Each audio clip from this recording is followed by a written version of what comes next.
Alright, so in the spirit of Halloween, today we're going to talk about The Crow, which I've mentioned before in a previous video, but it's one of my all-time favorite films and one of my favorite films for Halloween, so we're going to talk about it again a little bit more in depth.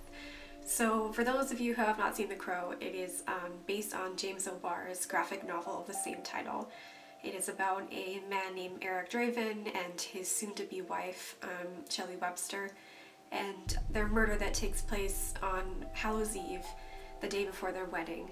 Basically, Eric cannot stand the fact that he lost his soon-to-be wife that way and cannot accept the fact that they were both killed for no reason. And so he comes back from the dead, and his only condition is that he has to avenge her death. He has to get revenge for what took place. It's a really touching movie because obviously who doesn't want that? Who doesn't want someone that loves them so much that they come back from the dead to have revenge?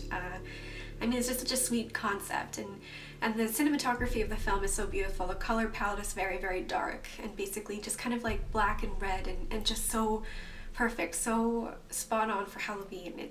I don't know, I can't explain it. The atmosphere is so incredible. It's so well done in that film, and the performances are all really good. And then of course what adds to the film is that Brandon Lee lost his life during production.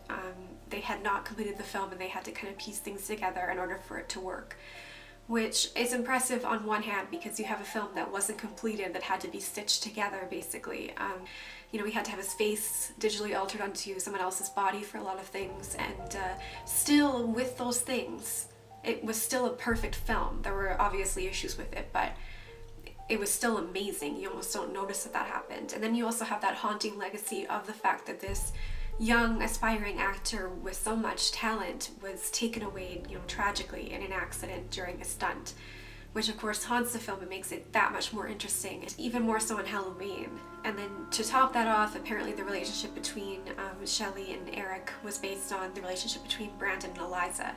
But makes it that much more bittersweet and heart-wrenching and just you know, devastating. So there's the film itself that is so interesting, then there's the backstory with the film that makes it even more interesting. So if you haven't seen The Crow, I really do recommend it. It's beautiful, it's touching, it's heartfelt, and it will go on forever. Everyone, you know, that watches it really seems to enjoy it.